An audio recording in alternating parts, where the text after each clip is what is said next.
Listo, ahora a ver.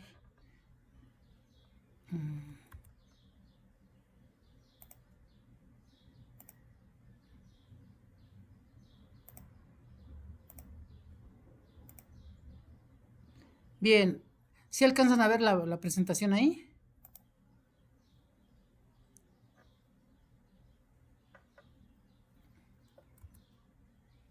Sí, doctor. ¿Sí se alcanza a ver la presentación?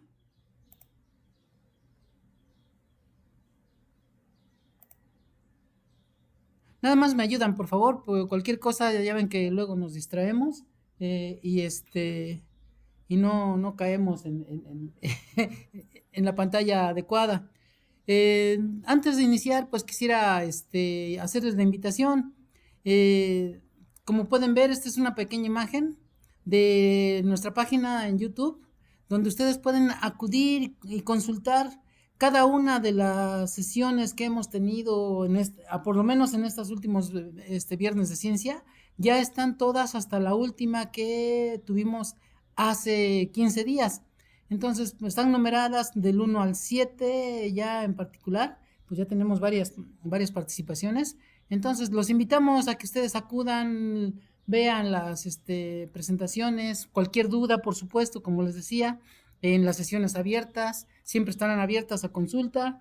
Por ahí el día de ayer, antier, creo en la semana, más bien, en la semana, alguien nos hizo una consulta en nuestro correo y pues bueno, estamos aquí para atenderlos, para escuchar sus inquietudes, sus comentarios y por supuesto hablar de temas relacionados al área analítica.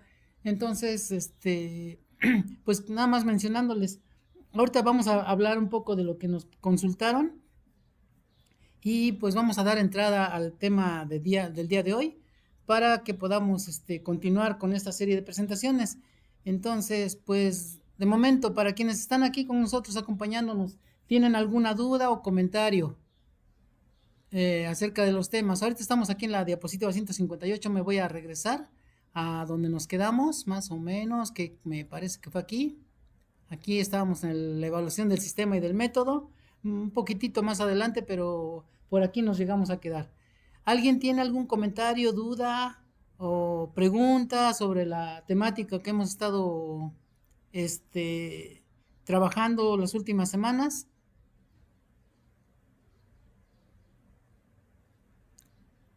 ¿Nadie quiere compartir sus dudas, sus comentarios?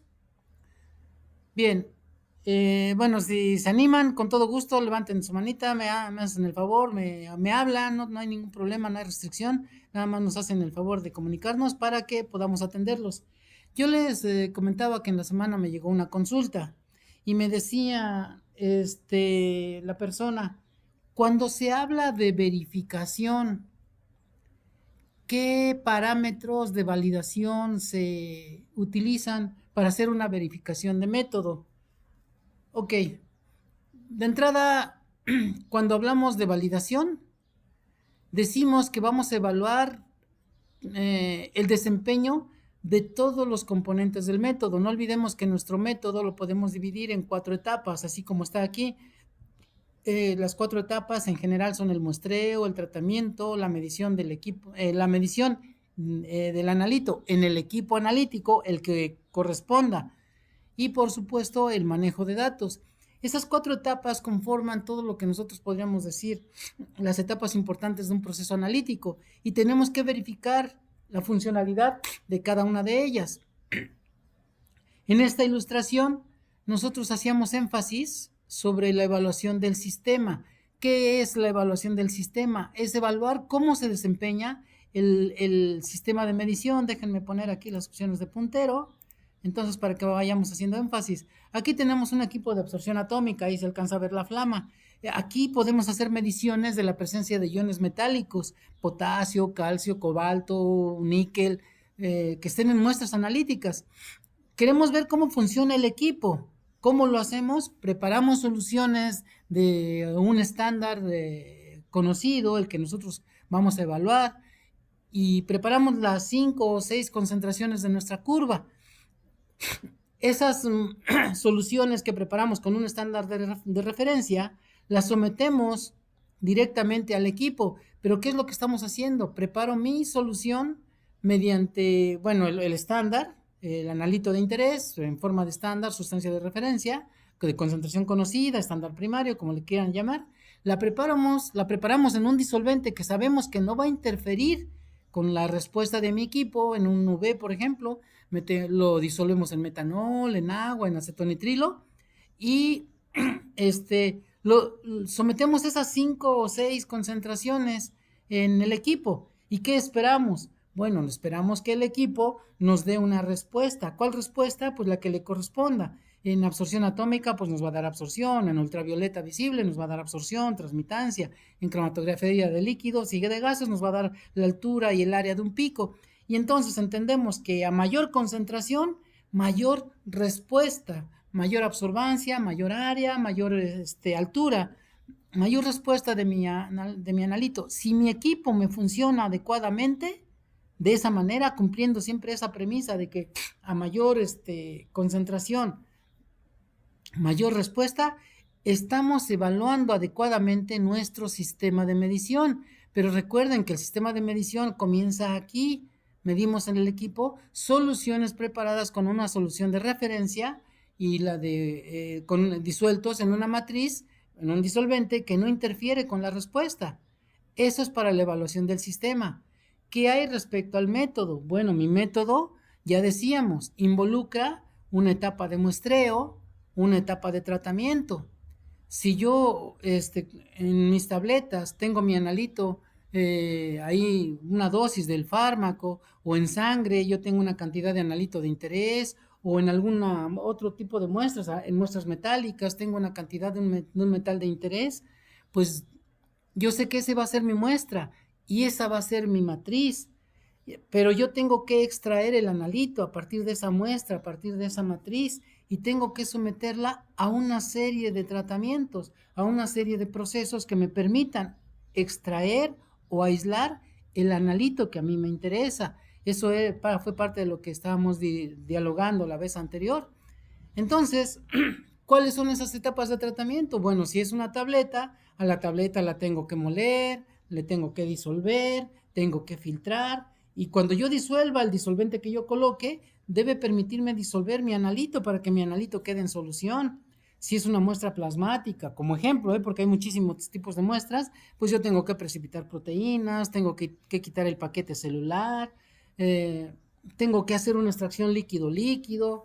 Muchas veces el manejo de la muestra es muy complejo, y ahí precisamente en ese manejo de muestra yo podría perder una cantidad de analito, poniendo números. Si yo puse 10 miligramos de dosis en la tableta, después del tratamiento a lo mejor solo llegan 8, y entonces yo al medir en el equipo, yo debería de estar midiendo 10 miligramos de analito, pero si solo mido 8, quiere decir que en mi tratamiento se quedó algo por alguna razón. Eso se entiende más en una solución tan compleja como una muestra de sangre, donde pues primero precipito el paquete celular, lo separo en una centrifugación con anticoagulante, luego de ahí precipitamos proteínas mediante la adición ya sea de un ácido, de un disolvente orgánico, luego hacemos una extracción líquido-líquido. Entonces ya son etapas un poquito más complejas en donde mi analito de interés puede irse quedando, y si yo tengo una concentración inicial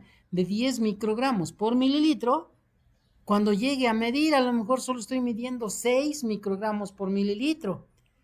Eso es un efecto que se va a presentar durante el tratamiento, la pérdida del analito de interés. Y entonces esa parte es muy relevante. Nosotros tenemos que saber cuánto analito se pierde a lo largo del tratamiento de las muestras.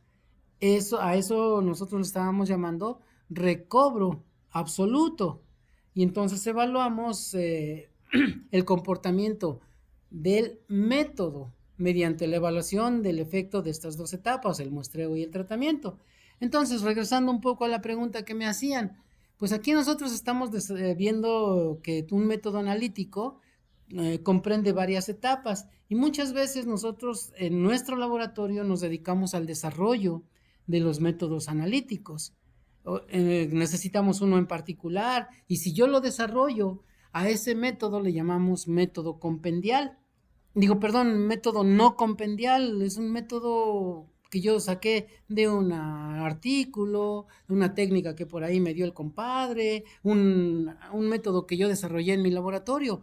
Es un método no compendial que necesita una evaluación bastante robusta para que yo pueda tenerle confiabilidad, o sea, que una vez que lo desarrollamos, al validarlo, se recomienda una validación completa cuando son métodos no compendiales. ¿Cuáles serían los métodos compendiales? Los métodos que vienen en farmacopeas, en los manuales de análisis ya altamente reconocidos. En algún momento hablamos de la AOAC, este manual que se utiliza mucho en el área de alimentos, las normas ASTM, que también utilizan métodos ya muy reconocidos en el área química, petroquímica. Y por supuesto, nuestros métodos farmacopeicos, tanto de la FEUM como de la USP, la farmacopea europea, la española, la argentina, que también existe. Entonces, esos métodos ya han sido probados ampliamente, ya son métodos muy robustos, que cuando los queremos implementar en nuestro laboratorio, sí se implementan y no tienen muchos problemas, simplemente en algún momento hay que hacerle alguna adecuación, muy leve, muy tranquila, y lo permiten las farmacopeas.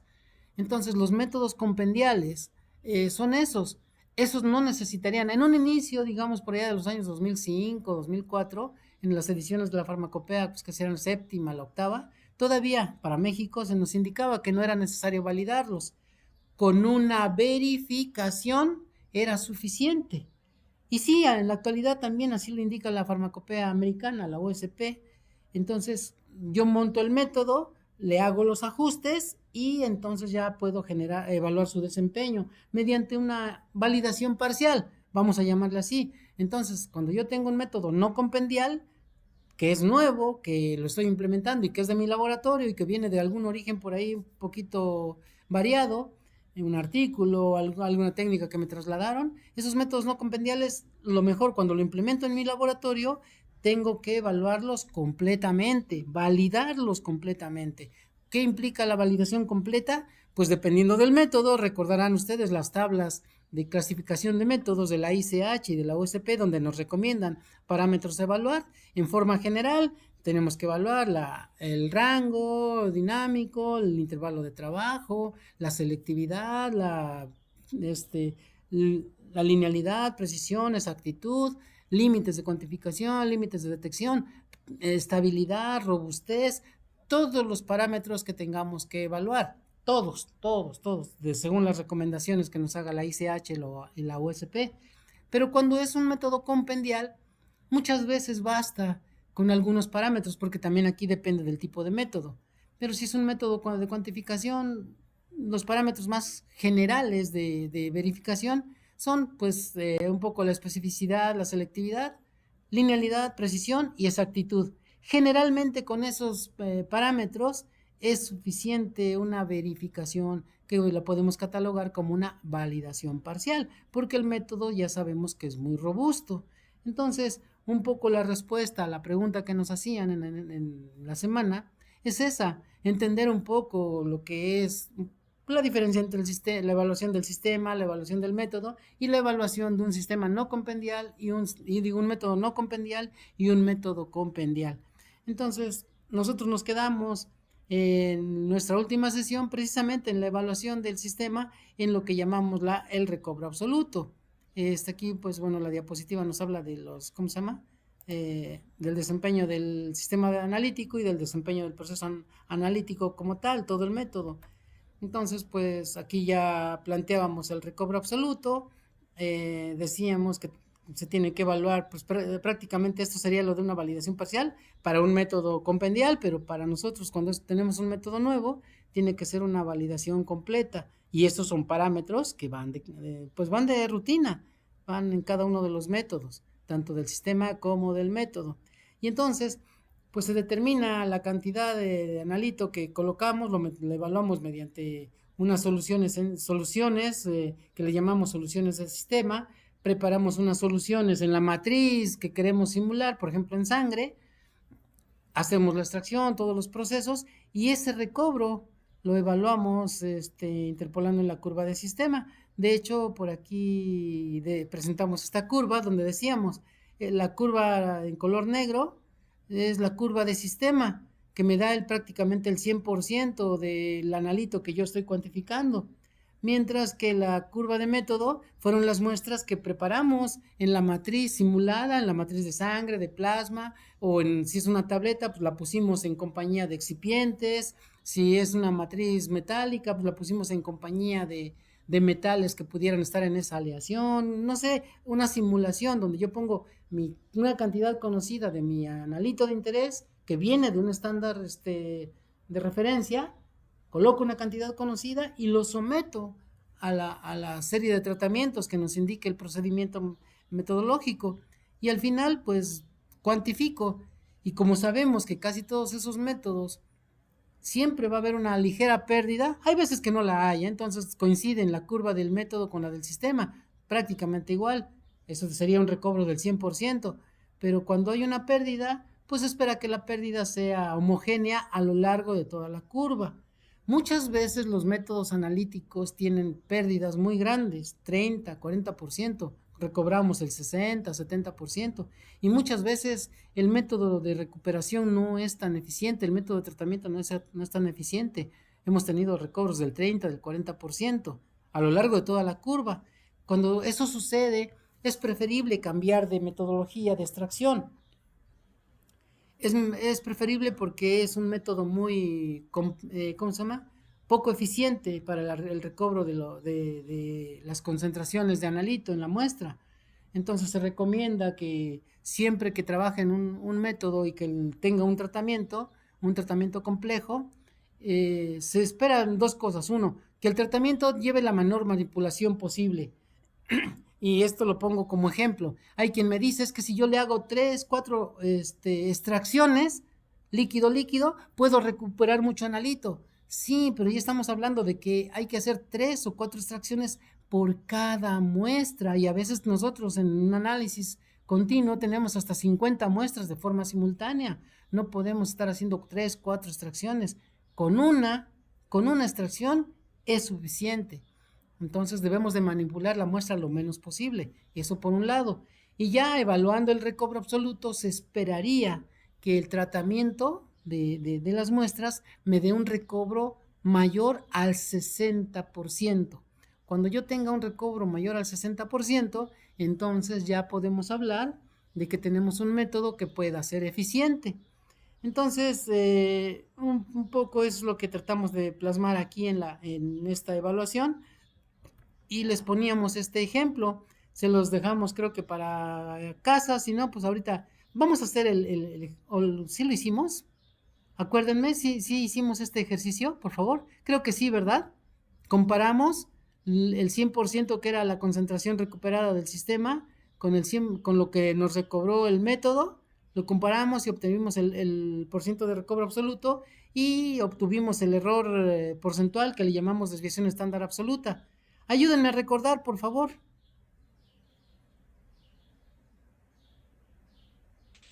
Sí, según yo creo que sí lo hicimos.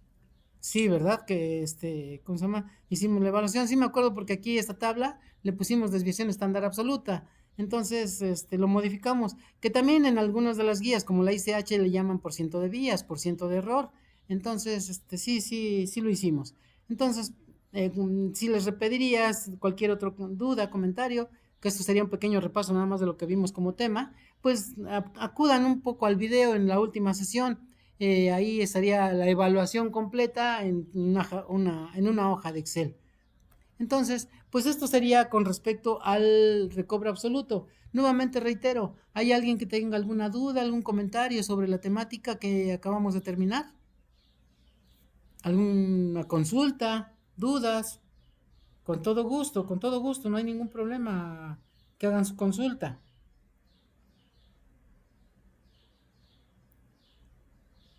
No tengan miedo, no vamos a comer a nadie, ¿no? Bueno, pues entonces vamos a continuar con parte de los últimos temas que vamos a ver, eh, como son de relevancia, los límites de detección y los límites de cuantificación. Aquí sí les voy a pedir que pongan mucha atención en una parte esencial. Y es esta.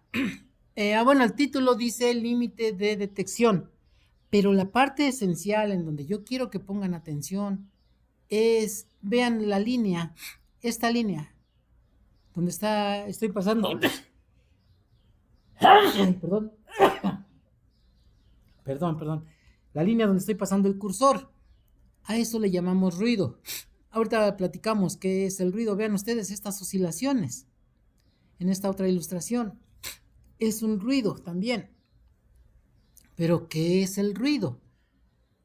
Bueno, empecemos por platicar nosotros ciertas experiencias que tenemos en el laboratorio.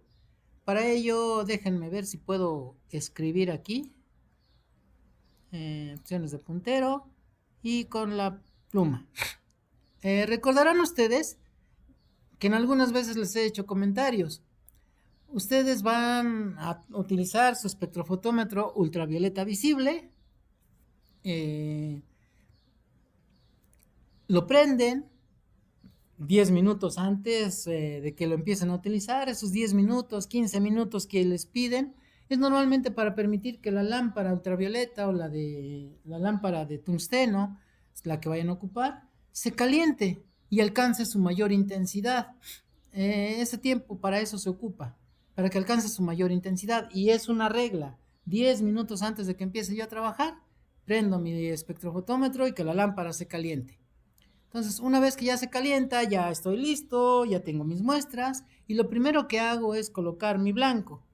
Mi blanco pues va a ser un disolvente que yo sé que no me va a interferir en la lectura de mi muestra. Entonces, pues yo ya conozco la longitud de máxima absorción.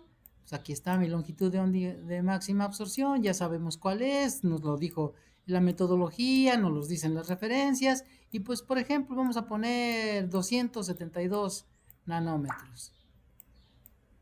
Vamos a decir que a 272 vamos a hacer una cuantificación. Ok, ya le colocamos al espectrofotómetro los 272 nanómetros y ahora sí llevo mi blanco. Pensemos que mi blanco es agua simple, bueno, agua destilada, ¿verdad? Adecuada o tridestilada, si es mejor. La llevamos, llenamos la celda de 1 centímetro, se llena con 3 mililitros, lo colocamos en el espectro, cerramos la tapa y en ese momento nosotros le damos autocero. En el momento en que le damos autocero, le estamos diciendo a ese equipo, mira, esta muestra siempre absorbe, siempre va a estar absorbiendo. Eso es de cajón, ¿eh? La radiación que va a pasar, que emite la lámpara, va a pasar a través de la muestra, y la muestra, pues, siempre va a estar, si va a absorber luz, la va a absorber. El agua, aunque sea pura, aunque sea tridestilada, aunque sea ultrapurificada, va a llevar contaminantes que pueden interactuar con la luz ultravioleta. Entonces va a haber una absorción mínima, pero puede haberla. Y entonces, cuando nosotros le damos autocero al espectrofotómetro, realmente le estamos diciendo, mira, esta absorbancia que está tomando la muestra, porque pues yo no voy a mover el blanco, ahí se va a quedar, todo el tiempo va a estar recibiendo la luz, todo el tiempo va a estar absorbiendo, pues esa luz absorbida o esa cantidad de luz absorbida, que sea mi punto de partida, dale el valor de 0. Cuando nosotros ponemos autocero, entonces es eso. Le estamos pidiendo que por favor, bueno, no por favor, le decimos al equipo, toma esa absorbancia de referencia y dale el valor de 0. Eso es el autocero. Le decimos, a partir de aquí, de este valor de absorbancia, voy a poner una escala, aquí. A partir de este valor, este va a ser mi 0. Ya le dimos el autocero. Y entonces el equipo empieza a medir. Voy a poner aquí la lectura. En el primer segundo, pues ya nos dio 0, 0, 0, 0. Ya, ahí está mi blanco. Ya está listo mi equipo para poder leer. Claro, yo en ese momento me volteo, voy a traer mis muestras, voy a traer mi micropipeta, mi piseta, mi papel, lo que yo necesite. Y nada más me doy la vuelta y el equipo se empieza a reír de mí. ¿Por qué? Porque ya nos pone el 0, ya me pone una lectura. No le hicimos nada. Al equipo no le hicimos nada. Simplemente lo dejamos ahí, me volteé y nos fuimos a traer o a hacer alguna actividad y ya me dio una lectura. Aquí preguntaría yo, si no le hice nada, ¿por qué cambió de 000 a 001? Y no solo eso, todavía me regreso, me pongo a verlo y el equipo se sigue riendo de mí. Me sigue dando lecturas. Muchas veces puedo llegar a esta lectura, se sigue leyendo, se regresa a 0 y sigue leyendo y ahí me estoy esperando ya los 10, 20 segundos, sigue leyendo, me da otra vez 001, pero ahora negativo. Y entonces el equipo está haciendo lecturas, tiene variaciones en la última decimal, en el último decimal, en el último número, la última cifra decimal, perdón, por aquí se me están moviendo la flechita. En el último decimal estamos teniendo oscilaciones. ¿Por qué tenemos oscilaciones si no le hemos quitado el blanco, no le hemos hecho nada, no hemos puesto muestras, solo dejamos el blanco y el blanco ahí está generando esa oscilación? ¿A quién no le ha pasado eso? Entonces, ¿qué explicación tiene esa variación? Bueno, esa variación es la variación natural que van a tener todos los equipos de cuantificación. Es una variación normal hasta cierto punto, donde cada equipo puede cambiar o modificar sus lecturas dependiendo de la naturaleza del mismo equipo. Pensemos en el espectrofotómetro que estamos manejando. El equipo funciona a través de un voltaje. Ese voltaje es suministrado a través de un regulador. Bueno, creemos que tiene regulador, pero la oscilación de la línea eléctrica externa pues puede variar desde un voltaje que va de menos de 110 a 130 y entonces el voltaje externo está variando, un factor no controlable.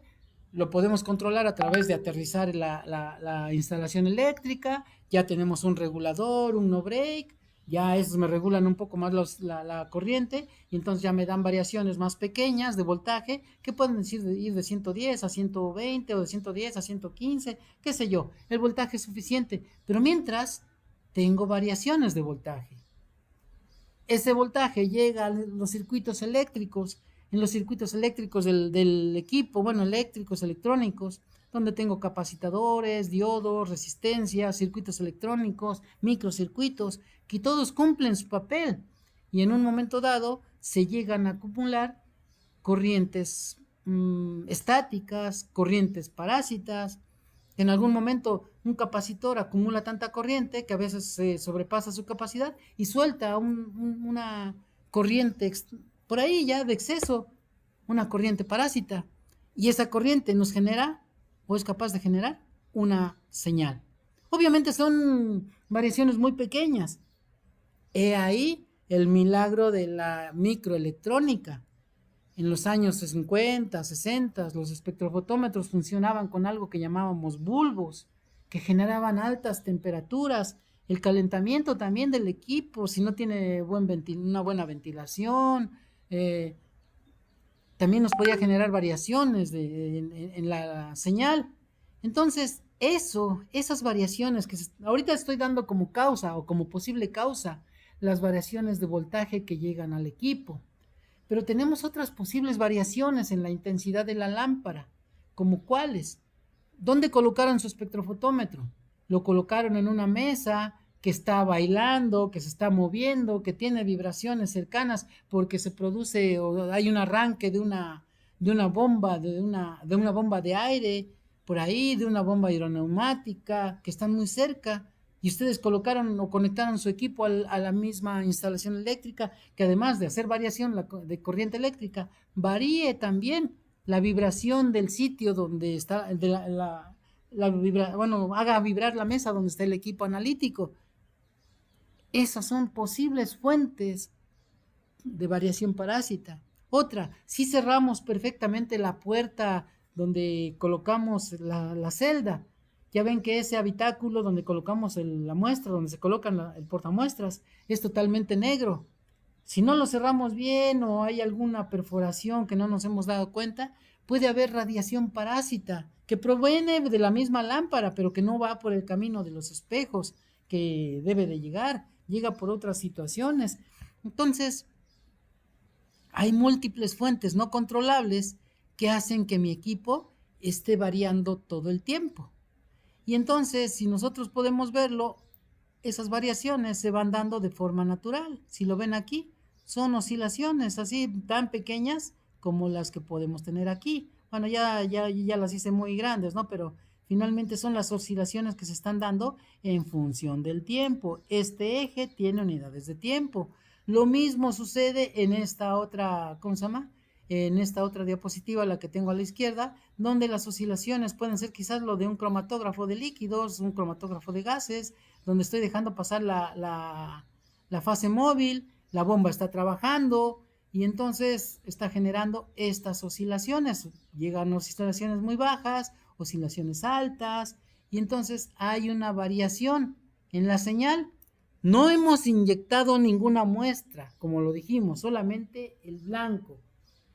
A esta variación es a lo que le llamamos ruido. Perdón, aquí la intensidad de esta variación, estoy poniendo líneas en los puntos más altos. A esa variación le llamamos variación de ruido. Obviamente, bueno, disculpen un poco si me, ¿cómo se llama? Si yo me